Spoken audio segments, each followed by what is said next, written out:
Assalamu alaikum. Welcome to the lecture of information security. And in our today's lecture, we are going to discuss about the risk assessment. So, before starting this lecture, as all of you know, you must be aware of the risk analysis, and risk assessment.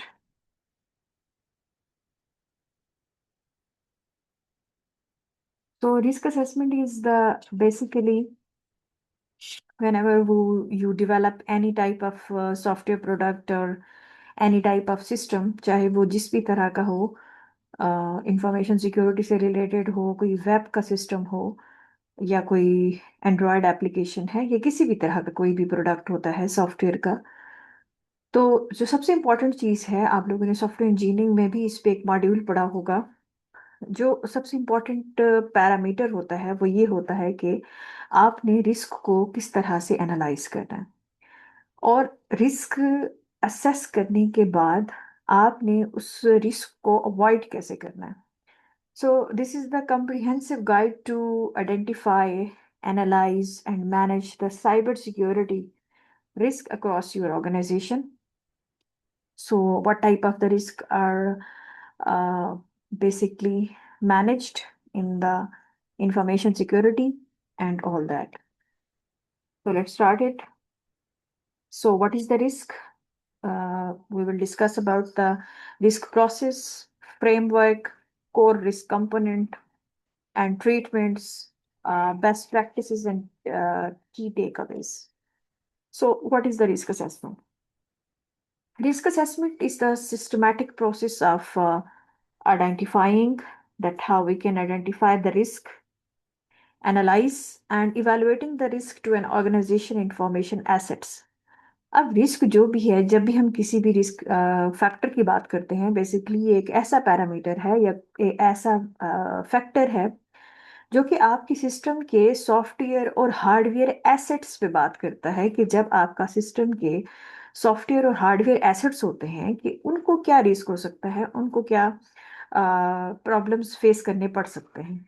So enabling the information inform decision about the security controls and investments. सबसे पहले आप risk को identify कैसे करते हैं, जिसमें सारे risk assets आ जाते हैं, थ्रेट्स आ जाते हैं और वल्नरेबिलिटीज आ जाती हैं इन्वायरमेंट की। अब वल्नरेबिलिटीज का आपको पता है, वल्नरेबिलिटीज जो है वो आपके सिस्टम की वीकनेसेस होती हैं। उसके बाद हमें उसको एनालाइज करते हैं।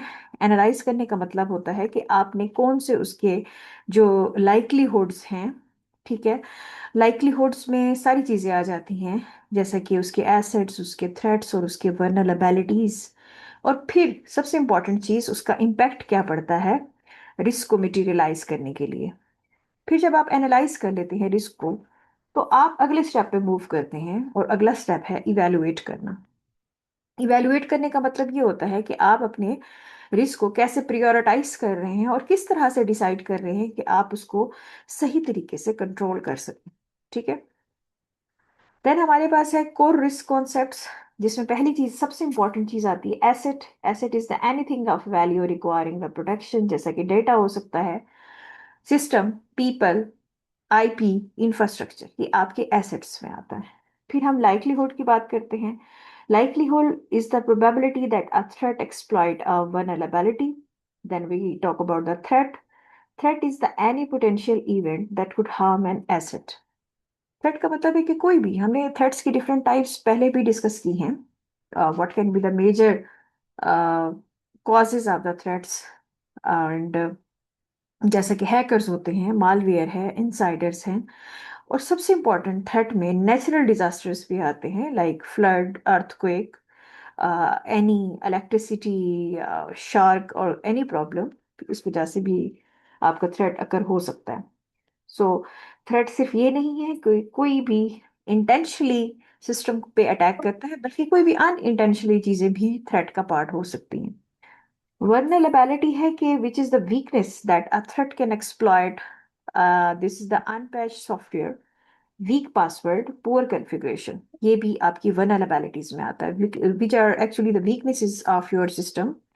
कि आपने अनपैच सॉफ्टवेयर यूज किया है, ठीक है, जिसका कोई भी आप कह सकते हैं लाइसेंस नहीं था, या कोई भी आपने मतलब प्रॉपरली फिक्स्ड सॉफ्टवेयर यूज नहीं किया, आपने पासवर्ड सही नहीं रखा, आपने अपने सिस्टम की कॉन्फ़िगरेशन सही नहीं रखी, ये भी प्रॉब्लम हो सकता है। सो रिस्क का असेसमेंट प्रोसेस क्या है? सो हमने इसको 8 स्टेप्स में डिवाइड किया है। पहला है रिस्क को आइडेंटिफाई कैसे करना है। माइक ओपन रह के बकवास करे। डेटा बनाते हैं, सिस्टम है, पीपल है, इंफ्रास्ट्रक्चर है। फिर है वल्नरेबिलिटी असेसमेंट कैसे करते हैं, in which you find the weaknesses, annex unpatched software, misconfiguration, access gaps. फिर आप अपने इम्पैक्ट को एनालाइज कैसे करते हैं। इम्पैक्ट का मतलब है जो आपके जैसे हम इम्पैक्ट्स की बात की थी, हमारे पास 3 तरह के इम्पैक्ट्स आते हैं, high level, medium level and low level. Impact में वो डेफिनेटली फिर आपके CIA जो ट्रायड है उस पर काम करता है, जिसमें कॉन्फिडेंशियलिटी आ जाती है, इंटेग्रिटी आ जाती है और अवेलेबिलिटी आ जाती है। फिर जब आपने रिस्क को एनालाइज कर लिया तो आप उसके अगले स्टेप पे आ जाते हैं, ठीक है। और एनालाइज करने के बाद आप उसकी इवैल्यूएशन करते हैं, ठीक है। इवैल्यूएशन करने के बाद आप उसका ट्रीटमेंट करते हैं, ट्रीटमेंट के बाद आप उसको मॉनिटर करते हैं। सो आइडेंटिफिकेशन के बाद आपने एसेट की आइडेंटिफिकेशन कर ली कि आपके एसेट्स क्या हैं। फिर थ्रेट्स, आपके जो एक्सटर्नल या सिस्टम के इन्वायरमेंट के ऊपर जो आपके इन्वायरमेंटल थ्रेट्स हैं उस पर बात करते हैं हम। फिर हम वल्नरेबिलिटी असेसमेंट की बात करते हैं, और वल्नरेबिलिटी असेसमेंट में हम ये कहते हैं कि हमारे पास फॉर एग्जांपल क्या चीज़ें आ जाती हैं इसमें। आपकी वल्नरेबिलिटी असेसमेंट में अनपैच सॉफ्टवेयर और मिसकॉन्फ़िगरेशन जो हम पहले डिस्कस कर चुके हैं, फिर आपके लाइक्लीहुड एनालिसिस आ जाता है, फिर उसका इम्पैक्ट है, फिर इसको हमने कैसे इवैल्यूएट करना है। इसके लिए ना हम इवैल्यूएशन के लिए, आप लोगों ने सॉफ्टवेयर इंजीनियरिंग में भी ये डिस्कस किया होगा, पढ़ा होगा कि इवैल्यूएशन के लिए ना हम हमेशा 2 तरह के तरीके यूज करते हैं। एक इवैल्यूएशन होती है जिसमें आप कोई फार्मूला यूज करते हैं, जैसा कि आपने कोई मैट्रिक्स बना लिया, आपने कोई उसका इक्वेशन बना ली, आपने उसका कोई फार्मूला डिजाइन कर लिया, जो कि एक न्यूमेरिकल कॉन्फ़िगरेशन होती है, जो कि एक न्यूमेरिकल कंट्रीब्यूशन होती है आपकी सिस्टम की तरफ। आप फिर उस न्यूमेरिकल कॉन्फ़िगरेशन पे काम करते हैं, ठीक है। और उसका कंप्लीट एक फार्मूला बनाते हैं। दूसरा तरीका जो होता है वो ये होता है, आप सर्वे बना लेते हैं। सर्वे का मतलब ये होता है कि आप हर बंदे से एक तरह का फीडबैक परफॉर्मा फिल करवाते हैं, ठीक है, सर्वे कंडक्ट करते हैं। और सर्वे जो होता है वो हमेशा हर बंदे का दूसरे से मुख्तलिफ होता है। देखिए, आप अगर फॉर एग्जांपल 50 लोगों से एक फॉर्म फिल कराते हैं इवैल्यूएशन के लिए, ताकि आप ये देखें कि फॉर एग्जांपल किसी भी ऑर्गेनाइजेशन है उसको क्या क्या रिस्क फैक्टर्स हो सकते हैं। फॉर एग्जांपल आप सिस्टम डेवलप करते हैं, आपकी यूनिवर्सिटी का फॉर एग्जांपल सैप सिस्टम है, उसको भी तो डेफिनेटली कोई ना कोई रिस्क फैक्टर्स होंगे जो उसको अफेक्ट कर सकते हैं, ठीक है। तो आप उसकी रिस्क इवैल्यूएशन करते हैं, फिर ट्रीटमेंट करते हैं जिसमें मिटिगेट करते हैं, ट्रांसफर करते हैं, एक्सेप्ट करते हैं या अवॉइड करते हैं। उसके बाद हम मॉनिटर एंड रिव्यू की बात करते हैं, जिसमें आप कॉन्टिन्यूसली रीअसेस करते हैं जब आप चेंजेस कर लेते हैं। ये आपके पास एक रिस्क मैट्रिक्स है जिसमें आपके पास लाइक्लीहुड है वर्सेस इम्पैक्ट है, ठीक है, जिसमें लो, मीडियम, हाई और वेरी हाई है, इसमें क्रिटिकल है इम्पैक्ट इसका, ठीक है। और ये आपके पास मॉनिटरिंग का डिफरेंट पैरामीटर्स दिखाए हुए हैं, जैसे कि ग्रीन है which is actually representing the low, मतलब कोई भी इमीडिएट एक्शन रिक्वायर्ड नहीं होता, अगर मतलब एक लो लेवल रिस्क है जिसमें आपको बहुत ज़्यादा जल्दी से कोई इम्पैक्ट उसका नहीं पड़ता और आपको भी उसको फौरन ही एनालाइज करने की ज़रूरत नहीं पड़ती। फिर मीडियम लेवल होता है जिसमें आपको थोड़ा सा मिटिगेशन प्लान बनाना पड़ता है, ठीक है, mitigation plan like anything relevant to the management of the risk. और हाई लेवल है तो फिर आपको अर्जेंट कंट्रोल चाहिए होता है, और अगर क्रिटिकल है तो आपको इमीडिएट एक्शन रिक्वायर्ड होता है ताकि आप उसकी ओवरऑल अटेंशन जो है वो कैप्चर कर सकें। फिर हम बात करते हैं रिस्क ट्रीटमेंट की स्ट्रैटेजीज की, जिसमें मिटिगेट है which apply the security control to reduce the risk on acceptable level. फिर पैच मैनेजमेंट है जिसमें MFA इम्प्लीमेंटेशन है, एम्प्लॉय की सिक्योरिटी मैनेजमेंट है, ठीक है। और फिर हमारे पास encryption at the which is at the transit, के आप उसका इमीडिएट एक्शन भी देखते हैं। जो हमारे पास दूसरी चीज़ है वो है ट्रांसफ़र।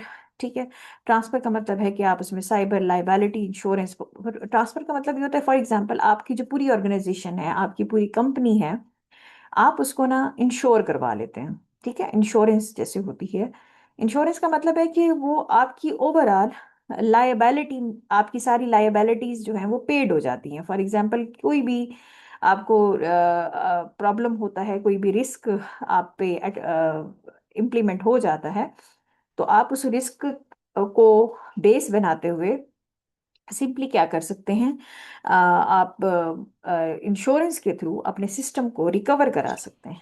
ठीक है, that is called the transfer. फिर हम बात करते हैं एक्सेप्ट की। ठीक है, एक्सेप्ट में क्या होता है, आप एक्सेप्ट में एक्नॉलेज करते हैं। ठीक है, एक्नॉलेज करने का मतलब क्या होता है कि किसी भी सिस्टम को इंश्योर करना। ठीक है, और जिसमें आप formal risk acceptance sign off करते हैं, डॉक्यूमेंट इन द रिस्क। और दूसरी चीज़ जो होती है, जैसे हमने ऊपर एमएफए की बात की थी, एमएफए इम्प्लीमेंटेशन। एमएफए जो एक आपका multi factor authentication, multi factor पे हम पहले भी पढ़ चुके हैं।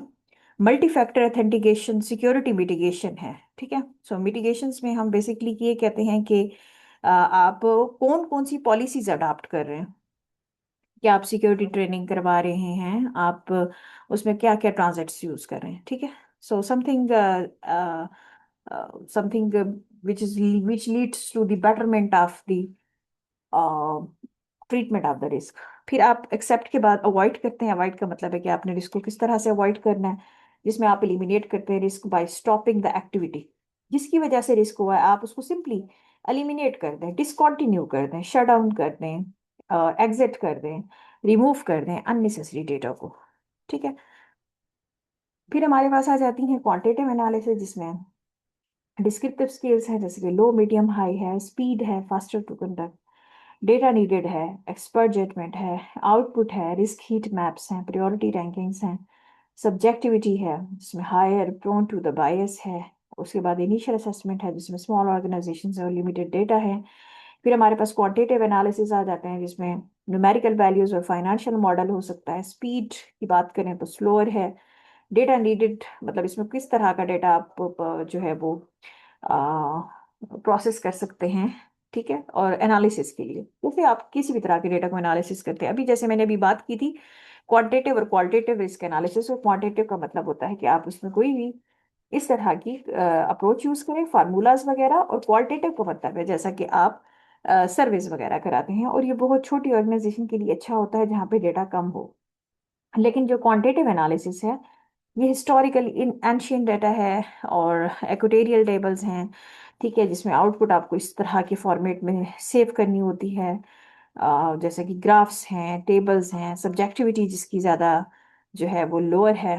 ठीक है, सब्जेक्टिविटी लोअर का मतलब ये है कि जिसमें लोगों सब्जेक्टिव सब्जेक्टिव मेजर्स वो होते हैं जिसमें आप लोगों की इन्वॉल्वमेंट ज़्यादा नहीं करते, आप फार्मूलाज पे काम करते हैं, आप टूल्स यूज़ करते हैं, आप प्रोग्राम्स यूज़ करते हैं, आप पहले से चीज़ों की रिपोर्ट्स जो आपने बनाई हुई होती है वो यूज़ करते हैं। फिर हम बात करते हैं फ्रेमवर्क और स्टैंडर्ड्स की, जैसे कि निस्ट का है, ये हम पहले डिस्कस कर चुके हैं। निस्ट का स्टैंडर्ड हम यूज़ करते हैं, आईएसओ यूज़ करते हैं, फेयर यूज़ करते हैं, ऑक्टेव यूज करते हैं, कोबिट यूज करते हैं। ये सारे गवर्नेंस फ्रेमवर्क हैं और जो कि आपकी रिस्क मैनेजमेंट में यूज होते हैं, और ये ऑपरेशनली फोकस्ड हैं। फैक्टर एनालिसिस हैं इसमें, जैसे कि factor analysis of information risk, fair. फिर आईएसओ है, आईएसओ को आपको पता है इंटरनेशनल स्टैंडर्ड ऑर्गेनाइजेशन है, जो कि सबसे ज्यादा टॉप मोस्ट यूज हो रही होती है। और ये किस किस के लिए बेहतर है, जैसे कि निस्ट है, ये क्वालिटेटिव के लिए अच्छी है। ठीक है, फेयर क्वांटिटेटिव के लिए अच्छी है, और जो कॉर्पोरेट है वो दोनों के लिए अच्छी है। तो आपने किसी भी तरह का एनालिसिस करना है, चाहे वो क्वालिटेटिव हो या क्वांटिटेटिव हो, आप दोनों के लिए यूज कर सकते हैं। सो बेस्ट प्रैक्टिसेस क्या हैं जब आपका सिस्टम जो है वो रिस्क से ओवरऑल ओवरकम करता है, जिसमें आप बिजनेस स्टेक होल्डर्स को इन्वॉल्व करते हैं। तो risk assessment is an IoT only exercise. So business unit जो है वो इसको ऑन करते हैं। ठीक है, आप अपने स्टेक होल्डर्स को भी इसमें इन्वॉल्व करें ताकि आप कम से कम रिस्क की तरफ जाएं। थ्रेट इंटेलिजेंस यूज करें। थ्रेट इंटेलिजेंस क्या है, these are just like the agents, जो कि आप क्या करते हैं, काम करते हैं threat model in the real. Employer है, अटैक है, CISA अलर्ट्स हैं, वेंडर एडवाइजरीज हैं, आप उनको भी इन्वॉल्व करें ताकि आप रिस्क को कम से कम कर सकें। रिस्क का रजिस्टर मेंटेन करें, प्रॉपर डॉक्यूमेंटेशन रखें, अपनी रेगुलेशंस मेंटेन करें, असेस करें, बार बार असेस करें ताकि आप हर दफा देखें कि क्या मेरी ऑर्गेनाइजेशन या कोई भी आपका डिपार्टमेंट है, कंपनी है, उसमें कोई प्रॉब्लम तो नहीं है। उसके अलावा आप कॉन्टिन्यूस प्रोसेस जो है वो अपना कंटिन्यू करें।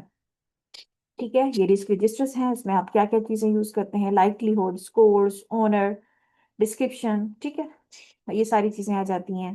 ट्रीटमेंट प्लान है जिसमें आप कंट्रोल एक्शंस लेते हैं, रिस्पॉन्सिबल ओनर ढूंढते हैं, टारगेट डेट होती है, रिसोर्स रिक्वायरमेंट है। रिस्क हीट मैप डिजाइन करते हैं जिसमें आप सारे रिस्क को प्लॉटिंग करते हैं। हीट मैप इज बेसिकली आप कह सकते हैं एक प्लॉटिंग टूल है जिसमें आप पूरा एक मैप बनाते हैं। ठीक है, ये इमेज प्रोसेसिंग के थ्रू बनता है जिसमें आप कंप्लीट अपना एक मैप बनाते हैं और इसमें सब चीजों को आप दिखा सकते हैं प्लॉटिंग करके। कलर कोडेड सिवेरिटी, जिसमें ये होता है जैसे कि आपके फॉर फेदर को जो अपना वेदर फोरकास्टिंग डिपार्टमेंट्स अपने पूरे मैप्स बना के दिखाते हैं कि कौन से रीजन्स हैं जहाँ पे ज्यादा टेम्परेचर है, किस पे कम है, तो वो भी हीट मैप के थ्रू आते हैं। रेजिडुअल रिस्क असेसमेंट है, आपके पास प्री कंट्रोल रिस्क लेवल होते हैं, पोस्ट कंट्रोल होते हैं, आप इस पे ऊपर कंट्रोल अप्लाई करते हैं, फॉर्मल एक्सेप्टेंस देते हैं। So these are the takeaways कि आपने रिस्क असेसमेंट जो है this is the cornerstone of any mature information security plan. Risk is basically जिसमें आप ये कह सकते हैं कि फार्मूला है जिसमें वल्नरेबिलिटी का मतलब प्रोटेक्शन हो सकते हैं, जैसे कि मालवेयर, मिलीशियस एक्टिविटी। वल्नरेबिलिटी का मतलब होता है वीकनेसेस, इम्पैक्ट का मतलब होता है कि आपके सिस्टम पे उसका क्या असर पड़ता है। ये सारे 3 डायमेंशंस हैं। ठीक है, सो a structured 8-step process from the asset identification to the continuous monitoring. उसके अलावा आप राइट फ्रेमवर्क यूज करते हैं, ये फ्रेमवर्क्स हम पीछे पढ़ चुके हैं। उसके अलावा आप रिस्क असेसमेंट करते हैं किसी भी कॉन्टिन्यूस और इवॉल्विंग प्रोसेस की, not a one time check box. So this is it for today. So in our next class, we will discuss and explore more topics about the information security. Thank you so much.